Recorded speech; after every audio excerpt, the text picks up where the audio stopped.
Hello everyone, welcome to Academic Atlas. I am Jaya Prakash. तो आज हम आपके सामने जो लेकर आए हैं वो है क्लास 6 का बाल राम कथा पाठ्य पुस्तक का पाठ 2। इससे पहले हमने पढ़ा था अवधपुरी में राम, जिसमें राम, लक्ष्मण, भरत और शत्रुघ्न का जन्म हुआ था। तो आज हम पढ़ेंगे पार्ट 2। चलिए देखते हैं इसमें क्या है। तो बच्चों, पिछले पार्ट में हमने पढ़ा था कि राम और लक्ष्मण महर्षि विश्वामित्र के साथ उनके आश्रम की ओर चल दिए। उसके बाद क्या हुआ देखते हैं। राजमहल से निकलकर महर्षि विश्वामित्र सरयू नदी की ओर बढ़े।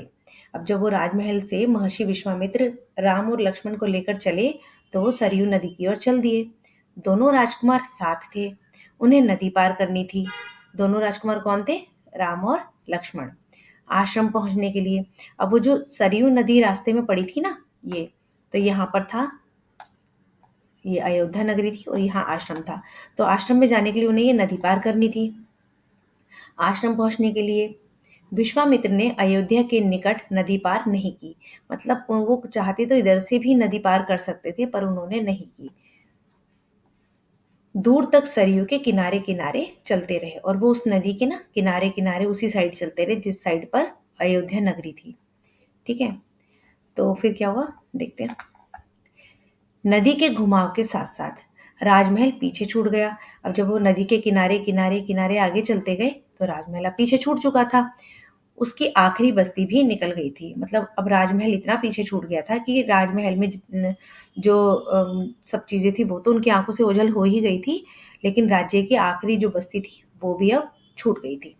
चलते चलते एक तीखा मोड़ आया तो सब कुछ दृष्टि से ओझल हो गया। जब वो आगे आगे बढ़ते गए तीनों, तो अब पीछे का कुछ भी उन्हें नजर आना, राजमहल राज्य नजर आना बंद हो गया था। इतना आगे वो निकल आए थे। राम और लक्ष्मण ने एक बार भी पीछे मुड़कर नहीं देखा। उनकी नजर सामने थी, महर्षि विश्वामित्र के सधे कदमों की ओर। अब जो राम और लक्ष्मण जो महर्षि विश्वामित्र के साथ चल रहे थे, उन्होंने एक बार भी पीछे मुड़कर नहीं देखा और वो महर्षि विश्वामित्र के कदमों को देखते हुए उनके साथ साथ आगे बढ़ते चले गए। सूरज की चमक धीमी पड़ने लगी और शाम हो गई। अब धीरे धीरे सूरज भी ढलने लगा, सूरज की चमक भी धीरे हो गई और शाम हो गई। राजकुमारों के चेहरों पर थकान का कोई चिन्ह नहीं था। मतलब सुबह से वो चल रहे थे, शाम हो गई थी, उसके बाद भी उनके फेस पर थकान नहीं थी, राम लक्ष्मण के फेस पर। ठीक है, तो उत्साह था। वे दिन भर पैदल चले थे और चलने को तैयार थे। मतलब वो पूरा दिन हो गया उन्हें चलते चलते राम लक्ष्मण को, उसके बाद वो और भी चलने को तैयार थे, वो अभी थके नहीं थे दोनों। महर्षि अचानक रुके। उन्होंने आसमान पर दृष्टि डाली। चिड़ियों के झुंड अपने बसेरे की ओर लौट रहे थे। अब महर्षि ने ऊपर की ओर देखा, आसमान की तरफ देखा, तो उन्होंने देखा कि चिड़ियों के झुंड अपने बसेरे की ओर लौट रहे हैं। मतलब अपने अपने घर की ओर, सारे जो बर्ड्स थे, सारे पक्षी थे, वो अपने घर की ओर लौट रहे थे। आसमान मटमैला और लाल हो गया था। अब जो आसमान था वो लाल हो गया था, मटमैला हो गया था। क्यों? क्योंकि अब सूरज छिप रहा था, तो धीरे धीरे लालिमा फैल रही थी और धीरे धीरे मटमैला होता जा रहा था, अंधेरा होता जा रहा था। चरवाहे लौट गए रहे थे। चरवाहे कौन होते हैं? जो गायों को चराते हैं। तो वो भी अपनी गाय को चरा के शाम के समय वापस लौट रहे थे, गायों के पैर से उठती धूल में आधे छिपे हुए। हम आज रात नदी तट पर ही विश्राम करेंगे, महर्षि ने पीछे मुड़ते हुए कहा। अब महर्षि ने राजकुमारों को कहा कि आज हम, रात हो गई ना, तो हम रात को नदी के तट पर ही विश्राम करेंगे, हम यहीं पर सोएंगे। दोनों राजकुमारों के चेहरे के भाव देखते हुए विश्वामित्र हल्का सा मुस्कुराए। अब विश्वामित्र ने दोनों राजकुमारों की तरफ देखा, राम और लक्ष्मण की तरफ देखा और फिर वो थोड़ा सा मुस्कुराए। राम के निकट आते हुए उन्होंने कहा कि मैं तुम दोनों को कुछ विद्याएं सिखाना चाहता हूँ। इन्हें सीखने के बाद कोई तुम पर प्रहार नहीं कर सकेगा, उस समय भी नहीं जब तुम नींद में हो। अब विश्वामित्र ने क्या कहा दोनों को, राम और लक्ष्मण को, कि मैं ना तुम्हें कुछ विद्याएं सिखाना चाहता हूँ, कुछ ऐसी विद्याएं सिखाना चाहता हूँ कि इन विद्याओं को सीखने के बाद कोई भी तुम्हारे ऊपर कोई प्रहार नहीं करेगा। प्रहार का मतलब होता है तुम पे कोई वार नहीं करेगा, तुम्हें कोई मार नहीं पाएगा। और जब तुम जाग रहे होगे तब तो नहीं मार पाएगा, लेकिन जब तुम सो रहे होंगे, नींद में होंगे, तो भी तुम्हें कोई मार नहीं पाएगा। राम और लक्ष्मण नदी में मुंह हाथ धोकर लौटे, महर्षि के निकट आकर बैठे। विश्वामित्र ने दोनों भाइयों को बला अति बला नाम की विद्याएं सिखाई। अब ये आपको याद रखना है कि जो महर्षि विश्वामित्र थे उन्होंने राम लक्ष्मण को पहली विद्या सिखाई थी बला अतिबला नाम की विद्या। रात में वे लोग वहीं सोए, तिनकों और पत्तों का बिस्तर बनाकर। अब वो तीनों सो गए। उन्होंने सोए कहाँ पर? उन्होंने तिनकों पत्तों से बिस्तर बनाया और उसी पर सो गए। नींद आने तक महर्षि उनसे बात करते रहे। सुबह हुई, यात्रा फिर शुरू हुई। अब पहले तो जब तक उन्हें नींद नहीं आई तीनों आपस में बात करते रहे। फिर सुबह हुई और उनकी यात्रा फिर से शुरू हो गई। उन्होंने फिर से चलना शुरू कर दिया। मार्ग वही था, वही रास्ता था, नदी के किनारे किनारे, सरयू नदी के किनारे किनारे। ठीक है। चलते चलते वे एक ऐसी जगह पहुंचे जहां दो नदियां आपस में मिलती है। उस नदी संगम की दूसरी नदी गंगा थी। मतलब अब वो जब वो सरयू नदी के किनारे किनारे चल रहे थे ना, तो वो एक ऐसी जगह पहुंच गए जहाँ पर एक और नदी आ रही थी, वहीं पर मिल रही थी। वो जो दूसरी नदी का जो संगम था जहाँ वो मिल रही थी, वो दूसरी नदी थी गंगा नदी। ये आपको याद रखना है कि जो संगम की दूसरी नदी कौन सी थी? संगम की दूसरी नदी थी गंगा नदी। ठीक है। महर्षि अब आगे चल रहे थे, लेकिन एक अंतर था। राम लक्ष्मण अब दूरी बनाकर नहीं चलते थे, महर्षि के ठीक पीछे चलते थे। मतलब जब वो राम और लक्ष्मण महर्षि के साथ चल रहे थे ना, थोड़ा सा दूर चल रहे थे उनसे, लेकिन अब क्या था, वो दोनों महर्षि के बिल्कुल ठीक पीछे चलने लगे ताकि उनकी बातें ध्यान से सुन सके। तो क्यों वो बिल्कुल ठीक पीछे महर्षि के हो गए थे? ताकि जो महर्षि उन्हें बताते चल रहे हैं ना, वो उनको ध्यान से सुन सके। रास्ते में पड़ने वाले आश्रमों के बारे में, वहाँ के लोगों के बारे में, वनस्पतियों, वृक्षों, वनस्पतियों के संबंध में, स्थानीय इतिहास उसमें शामिल होता था। तो महर्षि उन दोनों को क्या बातें बताते चल रहे थे? जो भी रास्ते में वृक्ष, वनस्पतियाँ पड़ रही थी, उनके बारे में बताते चल रहे थे, आश्रम के बारे में बता रहे थे, स्थानीय इतिहास के बारे में, वहाँ की जगह के बारे में बता रहे थे। तो ये सब चीज़ें वो सुनते हुए चल रहे थे दोनों राजकुमार। आगे की यात्रा कठिन थी। जंगलों से होकर उससे पहले नदी पार करनी थी। मतलब आगे की जो यात्रा थी ना, वो थोड़ी कठिन थी, जंगलों से होकर थी। और उस जंगल में जाने से पहले एक नदी पार, ये वाली जो नदी थी ना, उन्हें वो पार करनी थी। रात में ऐसा करना महर्षि विश्वामित्र को उचित नहीं लगा। अब क्योंकि उन्हें चलते हुए फिर से रात हो गई थी, तो उनको रात में नदी पार करना ठीक नहीं लगा। तो तीनों लोग वहीं रुक गए, संगम पर बने एक आश्रम में। संगम क्या था? जहाँ पर दो नदियाँ मिल रही है। जब जो दो नदियाँ मिलती है ना, उस नदी के मिलान को हम संगम कहते हैं। जैसे एक ये नदी आ गई और एक ये नदी आ गई, इन दोनों नदियों के मिलने से जो नदी बन गई एक और, इसको संगम कहते हैं। ये संगम हो गया। ठीक है। तो वहीं पर संगम पर ही वो दोनों जो है तीनों रुक गए। वहीं पर उन्होंने, एक आश्रम बना हुआ था, वहीं पर रुकना सही समझा। अगली सुबह उन्होंने नाव से पार की। अब अगली सुबह जब वो उठे तो उन्होंने नाव से गंगा नदी पार की।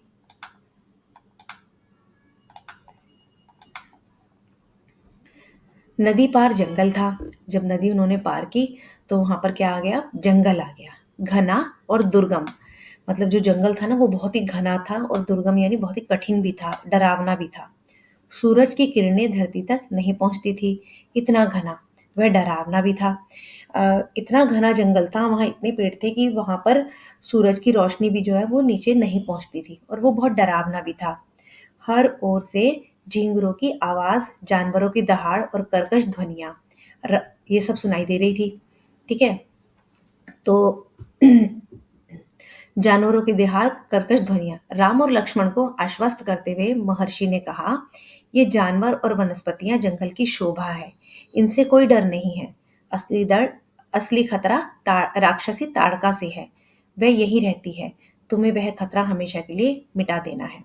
अब जब इतनी सारी आवाजें आ रही थी ना, झींगरों की, जानवरों की दहाड़ों की, तो जो महर्षि थे उन्होंने राम और लक्ष्मण को समझाते हुए कहा, आश्वस्त करते हुए कहा कि ये जो जानवरों की आवाजें, वनस्पतियों की, पेड़ों की आवाजें आ रही है ना, इनसे हमें कोई खतरा नहीं है, ये तो जंगल की शोभा है।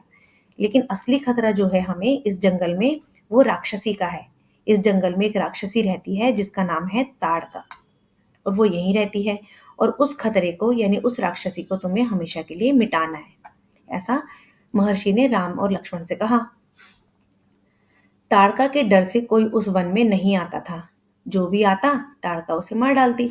अब जो जो वन था जिसमें ताड़का रहती थी, उस ताड़का के डर की वजह से, उस राक्षसी की वजह से ना, उसके डर से उस वन में कोई नहीं आता था, क्योंकि जो भी कोई आता था ताड़का उसे मार डालती थी।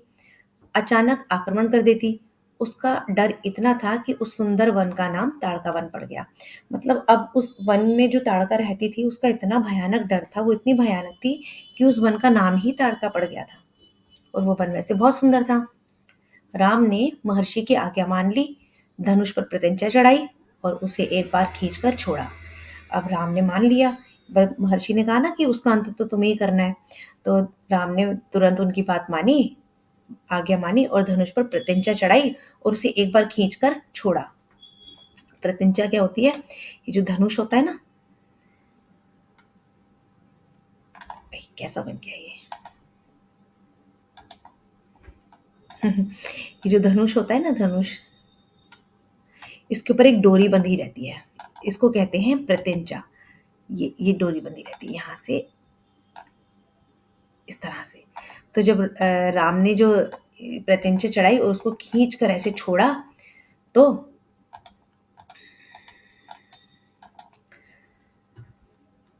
खींचकर छोड़ा तो उसकी आवाज़ बहुत तेज़ हुई जब उसको राम ने खींच के छोड़ा। इतना ताड़का को क्रोधित करने के लिए बहुत था।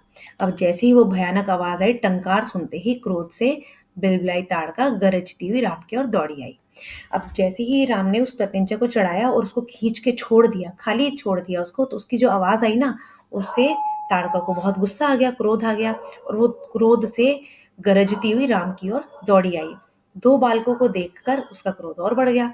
जब उसने आकर देखा कि यहाँ दो बालक हैं, राम और लक्ष्मण, तो उन दोनों को देखकर उसका क्रोध और बढ़ गया, क्योंकि वो तो वहां किसी को आने नहीं देती थी। जो भी कोई आता था उसे वो मार डालती थी। अब जंगल में जैसे तूफान आ गया, विशालकाय पेड़ कांप उठे, पत्ते टूटकर इधर उधर उड़ने लगे, धूल का घना बादल छा गया और उसमें कुछ दिखाई नहीं पड़ता था। फिर ताड़का ने पत्थर बरसाने शुरू कर दिए। अब जैसे ही ताड़का इतनी विशाल थी और इतनी डरावनी थी कि जैसे ही वो दौड़ के आई, तो ऐसा लगा जैसे पूरे जंगल में तूफान आ गया और सारे पत्ते गिरने लगे, सारे पेड़ हिलने लगे, है ना? और बहुत धूल मिट्टी उड़ने लगी। तो ताड़का ने फिर पत्थर मारने शुरू कर दिए, पत्थर बरसाने शुरू कर दिए। राम ने उस पर बाण चलाए, लक्ष्मण ने भी निशाना साधा। अब दोनों राजकुमारों ने क्या किया? ताड़का के ऊपर बाण चलाने शुरू कर दिए। ताड़का जो है बाणों से घिर गई और राम का एक बाण उसके हृदय में लगा। वह गिर पड़ी, फिर नहीं उठ पाई। अब जब दोनों राजकुमारों ने राक्षसी ताड़का के ऊपर बाण बरसाने शुरू किए, तो राम का एक बाण जो है वो ताड़का के हृदय में लग गया और वो फिर उठ नहीं पाई, यानी वो फिर अब मर गई। विश्वामित्र बहुत प्रसन्न हुए। उन्होंने राम को गले लगा लिया। उन्होंने दोनों राजकुमारों को 100 तरह के नए अस्त्र शस्त्र दिए, उनका प्रयोग करने की विधि बताई, उनका महत्व समझाया। अब विश्वामित्र तो थे भाई बहुत ही खुश हो गए। उन्होंने देखा कि ताड़का तो मर चुकी है, क्योंकि उसने बहुत ही ज्यादा अपना भय पैदा किया हुआ था ना वन के अंदर। तो उन्होंने राम को गले लगा लिया और उन्होंने उन दोनों राजकुमारों को 100 तरह के नए अस्त्र शस्त्र दिए और उनका प्रयोग करना भी बताया कि इनको कैसे यूज करना है, इनका कहाँ कहाँ प्रयोग करना है। वो भी महर्षि विश्वामित्र ने उन दोनों को सिखाया। महर्षि का आश्रम वहां से अधिक दूर नहीं था, लेकिन तब तक रात हो चली थी। विश्वामित्र ने वह दूरी अगले दिन तय करने का निर्णय लिया। अब जब वो जंगल में थे ना, तो वहां से उनका महर्षि का आश्रम ज्यादा दूर तो नहीं था, लेकिन अब रात हो गई थी। तो उन्होंने सोचा कि अब हम आगे नहीं बढ़ते हैं और इसी जंगल में हम रात बिता लेते हैं। ताड़का अब मर चुकी थी और उसका भय भी नहीं था। अब भाई इस जंगल में जो डर था वो तो ताड़का का था, वो तो मर चुकी थी अब। तो हम यहीं पर ही अपनी रात बिता लेते हैं, सुबह निकल जाएंगे यहाँ से। तो तीनों ने रात वहीं बिताई और ताड़का वन में, जो अब पूरी तरह से भयमुक्त था। भयमुक्त मतलब अब वहां पर किसी का डर नहीं था। ठीक है। सुबह जंगल बदला हुआ था। बदला हुआ क्यों था? क्योंकि वहां पर जो राक्षसी ताड़का थी अब तो वहां थी ही नहीं, तो डर तो किसी का रहा ही नहीं। वहां पर सुंदर सुंदर पक्षियों की आवाजें आती थी, पेड़ों की सरसराहट की आवाजें आती थी। डर नहीं था। अब वह ताड़का वन नहीं था, क्योंकि ताड़का नहीं थी। भयानक आवाजें गायब हो चुकी थी। पत्तों से गुजरती हवा थी, उसके सरसराहट का संगीत था, चिड़ियों के चहचहाहट थी, शांति थी। तस्वीर बदल गई थी। सिद्धाश्रम का अंतिम पड़ाव था, महर्षि का आश्रम। जो सिद्धाश्रम का जो अंतिम पड़ाव था ना, लास्ट जो था, वो था महर्षि का आश्रम। कहाँ पे उन्हें पहुंचना था? महर्षि विश्वामित्र के आश्रम में। रास्ता छोटा भी था और मनोहारी भी। मनोहारी का मतलब होता है बहुत खूबसूरत, सुंदर भी था। प्राकृतिक सौंदर्य का आनंद लेते तीनों लोग जल्दी ही आश्रम पहुंच गए। प्रकृति सौंदर्य का आनंद लेते हुए मतलब जो नेचर है उसके सुंदरता को देखते वो तीनों आश्रम पहुंचे। आश्रम वासियों ने उनकी अगवानी की। अगवानी मतलब उनका वेलकम किया। जो आश्रम में बाकी के और लोग भी रहते थे ना, तो उन लोगों ने उन तीनों को वेलकम किया, अभिनंदन किया। उनकी प्रसन्नता दुगनी हो गई थी। महर्षि विश्वामित्र के आश्रम लौटने की खुशी और राम लक्ष्मण के आगमन का सुख। अब जो आश्रमवासी थे वो, उनकी खुशी जो है वो दुगनी हो गई थी और ज़्यादा बढ़ गई थी।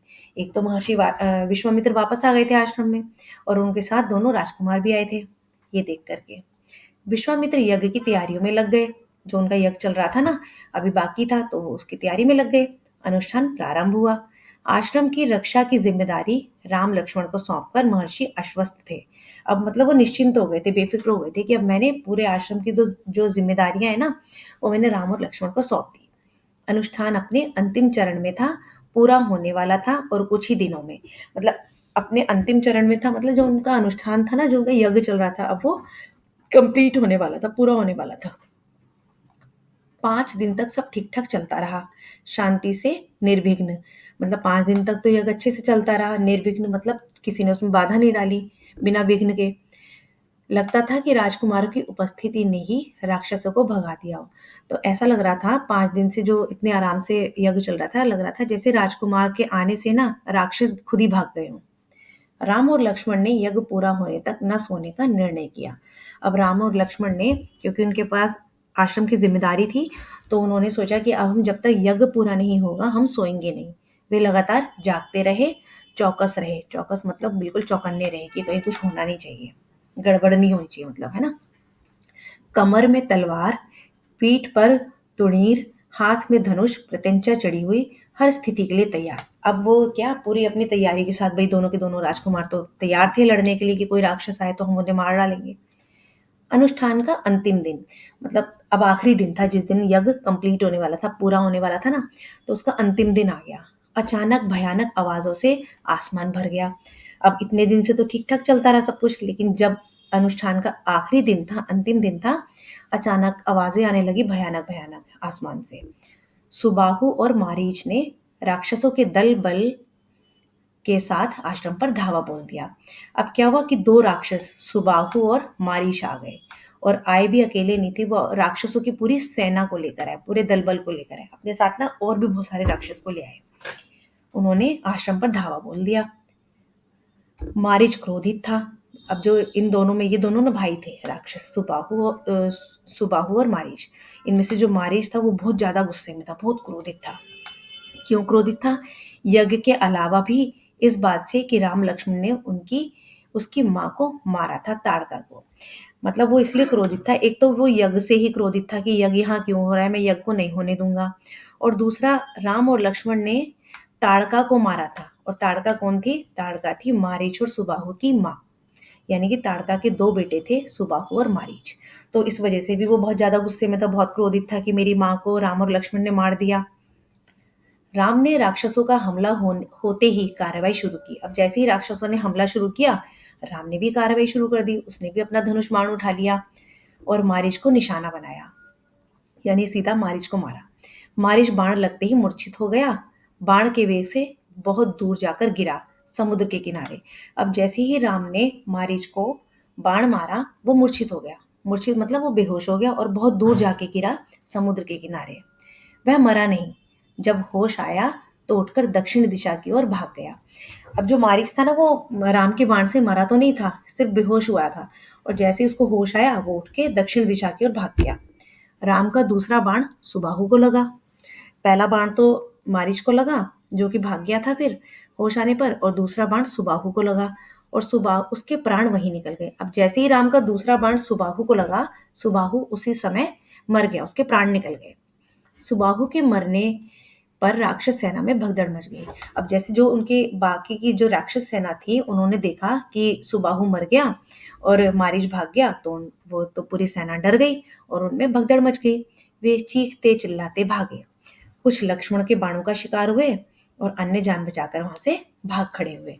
मतलब कुछ को तो लक्ष्मण ने मार ही दिया था, कुछ राक्षसों को, और जो बच गए थे वो भाग गए। महर्षि विश्वामित्र का अनुष्ठान संपन्न हुआ।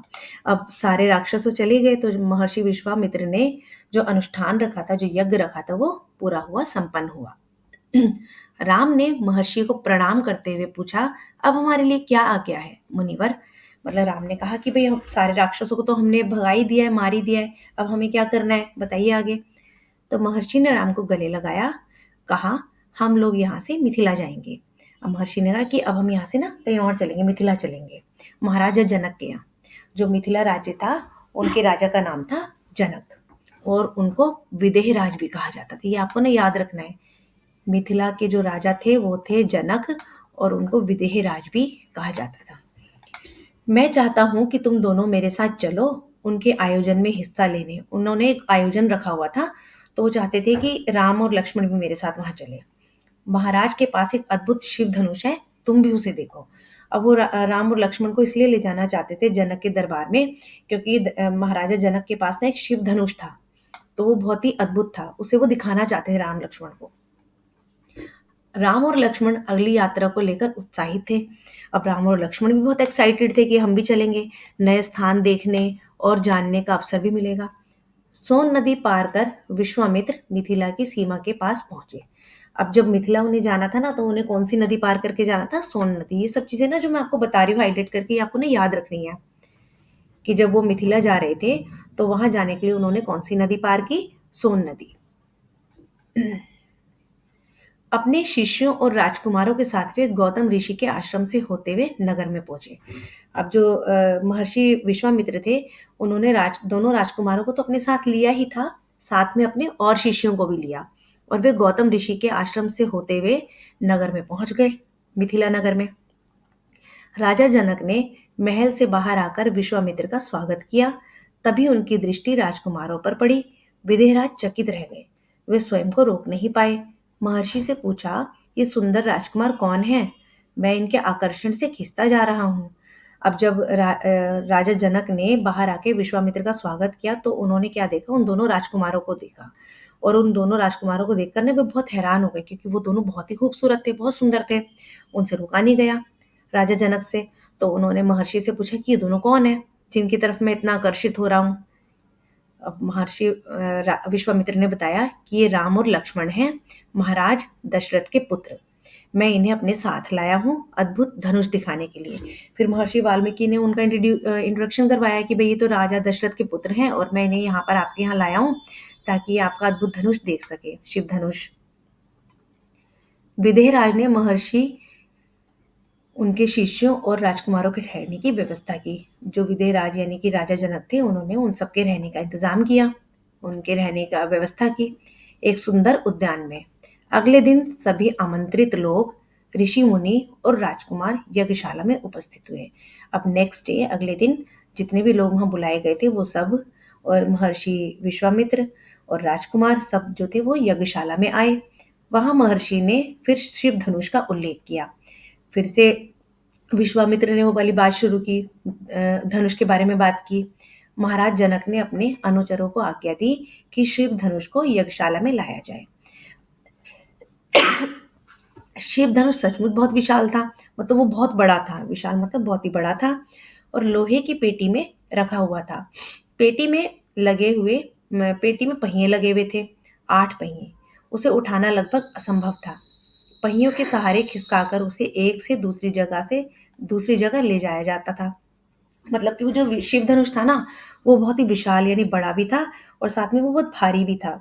उसको आसानी से एक जगह से दूसरी जगह लाया नहीं जा सकता था। तो वो क्या किया हुआ था, पेटी में उसे रखा हुआ था, और उस पेटी के नीचे ना 8 पहिए लगे हुए थे, ताकि उसको पहियों के सहारे खींच कर लाया जा सके। अनुचर मुश्किल से उसे खींचते हुए यज्ञशाला में ले आए। मतलब पहिए होने के बाद भी वो बड़ी मुश्किल से खींचा जा रहा था। धनुष देखते ही विदेहराज एक पल के लिए उदास हो गए। अब जैसी धनुष आया और राजा जनक ने धनुष की तरफ देखा, तो वो एक पल के लिए थोड़े सैड हो गए, उदास हो गए। उन्होंने कहा, मुनिवर, मैंने प्रतिज्ञा की है अपनी पुत्री सीता के विवाह के संबंध में। जो यह धनुष उठाकर उस पर प्रत्यंचा चढ़ा देगा, उसी के साथ सीता का विवाह होगा। अनेक राजकुमारों ने प्रयास किया और लज्जित हुए। उठाना तो दूर, वे इसे हिला तक नहीं सके, प्रत्यंचा क्या चढ़ाते। मतलब उन्होंने कहा, वो इसलिए उदास हो गए, सैड हो गए कि उन्होंने ना एक प्रतिज्ञा की थी। राजा जनक ने एक प्रतिज्ञा की थी। उन्होंने क्या कहा था कि ये जो धनुष है ना, शिव धनुष, जो भी इस शिव धनुष को उठाकर इस पर प्रत्यंचा चढ़ा देगा, प्रत्यंचा मैंने आपको बताया था ना, एक जैसे धनुष है ये, तो इस पर ना ये डोरी बांधनी होती है, इसको कहते हैं प्रत्यंचा। जो भी इस पर ये प्रत्यंचा चढ़ा देगा तो मैं उसी के साथ अपनी बेटी सीता का विवाह करूंगा। अब इस पर प्रत्यंचा जब चढ़ाना पड़ता है तो उसको उठाना पड़ेगा, और ये तो बहुत ही हैवी, बहुत भारी धनुष था। उठाना तो दूर, कोई इसको हिला भी नहीं सक रहा था, तो फिर प्रत्यंचा क्या चढ़ाता। विदेहराज का संकेत समझकर महर्षि विश्वामित्र ने राम से कहा, उठो वत्स, यह धनुष देखो। जब विदेहराज ने राजा जनक की बात को समझा तो उनका इशारा भी समझ गए। अब विश्वामित्र ने राम से कहा कि उठो और इस धनुष को देखो।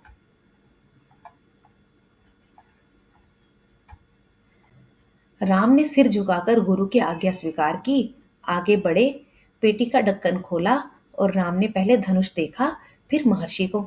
तो अब राम ने उनकी आज्ञा मानी और वो उठ गए धनुष देखने के लिए। तो उन्होंने पहले धनुष को देखा और उसके बाद महर्षि को देखा। गुरु का संकेत मिलने पर राम ने वह विशाल धनुष सहज ही उठा लिया। अब जैसे ही महर्षि ने उनकी तरफ संकेत किया कि उठा लो, तो राम ने उस धनुष को बड़े ही सहज सहज मतलब बहुत ही आसानी से उठा लिया। तो उन्हें कोई दिक्कत ही नहीं हुई उठाने में, जो इतना भारी धनुष, उस धनुष को कोई हिला भी नहीं पा रहा था, उन्होंने आसानी से उठा लिया। यज्ञशाला में उपस्थित सभी लोग हतप्रभ थे। अब सब लोग बड़े हैरान हो गए, हतप्रभ रह गए, मतलब बहुत ही हैरान रह गए कि भाई हम तो इसको हिला भी नहीं पा रहे थे और राम ने इसको इतनी आसानी से उठा लिया। इसकी प्रत्यंचा चढ़ा दूं मुनिवर? राम ने पूछा। अब राम ने उस धनुष को उठा तो लिया, फिर उन्होंने महर्षि से पूछा कि क्या मैं इसकी प्रत्यंचा चढ़ा दूं? अवश्य, यदि ऐसा कर सकते हो। विदेहराज चकित थे। जो राजा जनक थे ना, वो बड़े हैरान हो गए कि भाई इन्होंने इतनी आसानी से उठा लिया। राम ने आसानी से धनुष झुकाया, क्योंकि जब इस प्रत्यंचा को चढ़ाना होता है ना तो उसको थोड़ा सा झुकाना पड़ता है, इसको बैंड करना पड़ता है। तो ऊपर से दबाकर प्रत्यंचा चढ़ाकर खींची, दबाव से धनुष जो था वो बीच में से टूट गया। अब जैसे ही उन्होंने धनुष को झुकाया वो टूट गया, क्योंकि दबाव पड़ा उसके ऊपर। उसके दो टुकड़े हो गए, बच्चों के खिलौने की तरह। अब वो ऐसा टूटा जैसे बच्चों का खिलौना होता है ना, आसानी से, और उसके दो टुकड़े हो गए, टूट गया वो। यज्ञशाला में सन्नाटा छा गया, सब चुप थे, एक दूसरे की ओर देख रहे थे। सभागार भी चुप्पी महाराज जनक ने तोड़ी। जो सभागार मतलब जो सभा में सारी चुप्पी हो गई थी, शांति सी हो गई थी, उसको महाराज जनक ने कुछ बोला और वो चुप्पी तोड़ी। उनकी खुशी का ठिकाना ना था। वो इसलिए खुश थे, भाई उन्होंने तो प्रतिज्ञा ली थी ना, जो इस पर चढ़ा देगा प्रत्यंचा, मैं अपनी बेटी का विवाह उसी से करूंगा। तो उनकी खुशी का ठिकाना ना था। उन्हें सीता के लिए योग्य वर मिल गया था। उनकी प्रतिज्ञा पूरी हुई। जनक ने कहा, मुनिवर, आपकी अनुमति हो तो मैं महाराज दशरथ के पास संदेश भेजूं, बारात लेकर आने का निमंत्रण। यह शुभ संदेश उन्हें शीघ्र भेजना चाहिए। फिर क्या था, राजा जनक ने कहा, भाई प्रतिज्ञा तो चढ़ा दी राम ने, तो मुनिवर अगर आपकी आज्ञा हो तो मैं राजा दशरथ के पास संदेश भेजूं कि वो बारात ले आए, ठीक है ना। तो महर्षि की अनुमति से दूत अयोध्या भेजे गए, सबसे तेज चलने वाले रथ से। अब महर्षि ने कहा ठीक है, अनुमति दे दी। तो उसके बाद अयोध्या सबसे तेज चलने वाले रथ से दूत को भेजा गया। इस बीच जनकपुर में धूम मच गई। बारात के स्वागत की तैयारियां होने लगी। नगर की प्रसन्नता चरम पर थी, मतलब बहुत ज्यादा खुशियां मनाने लगे सब, है ना, मिथिला नगर में। महाराज जनक का संदेश मिलते ही अयोध्या में भी खुशियां छा गई। उधर भी बहुत खुशियां मनाई जाने लगी कि भाई अब राजकुमार का विवाह होने जा रहा है। आनन फानन में बारात तैयार हुई। आनन फानन का मतलब होता है जल्दबाजी में बारात अब तैयार हुई। हाथी घोड़े, आनन फानन बड़ी खुशियों से, हाथी घोड़े रथ सेना बारात को मिथिला पहुंचने में 5 दिन लग गए। मतलब बारात को अयोध्या से मिथिला पहुंचने में ना 5 दिन लग गए। जनकपुरी जगमगा रही थी, पूरी जनकपुरी सज गई थी। हर मार्ग पर तोरण द्वार, हर जगह फूलों की चादर, एक एक कोना सुवासित, हर घर के प्रवेश द्वार पर बंधनवार, एक एक घर से मंगल गीत, मुख्य मार्ग पर दर्शकों की अपार भीड़। मतलब पूरा का पूरा जो जनकपुर था वो बहुत ही सुसज्जित था, बहुत सुंदर जनकपुरी जगमगा रहा था। तोरण द्वार लगे हुए थे, प्रवेश द्वार यानी जो एंट्रेंस थी जनकपुरी की, वो बहुत ही सुंदर सज गई थी बंधनवार से। हर घर में मंगल गीत गाए जा रहे थे और खिड़कियों और छज्जों से झांकती महिलाएं एक नज़र राम को देख लें, राम सीता की जोड़ी दिख जाए। मतलब वो इतनी एक्साइटेड थी, सारे जो वहाँ की जो खिड़कियों और छज्जों पर सारी महिलाएं वहाँ से झांकती रहती थी कि किसी तरह से हम राम को एक बार देख लें, राम सीता की जोड़ी कैसी लग रही है वो हम देख लें। विवाह से ठीक पहले विदेहराज ने यानी कि जनक ने महाराज दशरथ से कहा, राजन, राम ने मेरी प्रतिज्ञा पूरी कर बड़ी बेटी सीता को अपना लिया। मेरी इच्छा है कि छोटी पुत्री उर्मिला का विवाह लक्ष्मण से हो जाए। मेरे छोटे भाई कुशध्वज की भी दो पुत्रियां हैं, मांडवी और श्रुतकीर्ति। कृपया उन्हें भरत और शत्रुघ्न के लिए स्वीकार कीजिए।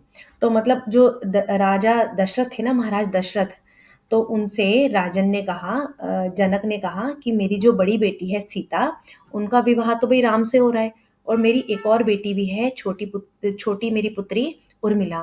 तो मैं चाहता हूँ कि आपका जो छोटा बेटा लक्ष्मण है, मेरी छोटी पुत्री विवाह से उसका विवाह लक्ष्मण से उसका विवाह हो जाए, और मेरा जो छोटा भाई कुशध्वज है, उसकी भी दो पुत्रियां हैं, मांडवी और श्रुतकीर्ति।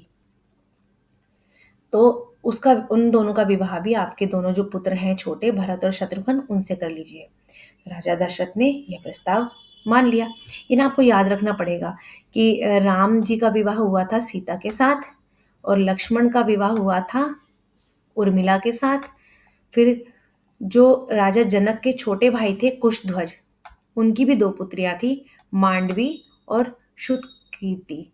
तो उन श्रुतकीर्ति और मांडवी का विवाह हुआ था भरत और शत्रुघ्न के साथ। ठीक है, ये चीज आपको याद रखनी है। और जो राजा जनक थे, उनके छोटे भाई का नाम क्या था? कुशध्वज। ये आपको याद रखना है। ठीक है, राजा दशरथ ने यह प्रस्ताव तत्काल मान लिया, मतलब वो मान गए। ठीक है जी। विवाह के बाद बारात कुछ दिन के जनकपुरी में रुकी। बाराती बहुओं को लेकर अयोध्या लौटे तो रानियों ने पुत्र वधुओं की आरती उतारी। स्त्रियों से फूल बरसाए स्त्रियों ने फूल बरसाए और शंख ध्वनि से गलियां गूंज उठी। यह आनंद उत्सव लगातार कई दिनों तक चलता रहा। अब जो है, राजा दशरथ के चारों जो पुत्र थे, उन चारों का विवाह हो गया। तो ये चीज ना आप बिल्कुल ध्यान रखनी है कि राजा दशरथ के जो चार पुत्र थे, राम, लक्ष्मण, भरत और शत्रुघ्न, और जो जनक थे, राजा जनक थे, उनके उनकी दो पुत्रियां थी, सीता और उर्मिला। ठीक है, तो सीता का विवाह हुआ था राम के साथ, और उर्मिला का विवाह हुआ था लक्ष्मण के साथ। ठीक है, अब जो राजा जनक थे, उनके जो छोटे भाई थे कुशध्वज, उनकी भी दो पुत्रियां थी, मांडवी और श्रुतकीर्ति, और उन दोनों का विवाह हुआ था, मांडवी का विवाह हुआ था भरत के साथ, और श्रुतकीर्ति का विवाह हुआ था शत्रुघ्न के साथ। तो अब आप ये देखिए, ये चीज़ें आपको याद रखनी है। आपके जो शॉर्ट क्वेश्चंस आते हैं ना, उनमें पूछा जा सकता है। ठीक है, आपको वीडियो कैसी लगी? अगर आपको पसंद आई हो तो लाइक कीजिएगा, सब्सक्राइब कीजिएगा और अपने फ्रेंड्स के साथ शेयर कीजिएगा। Thank you.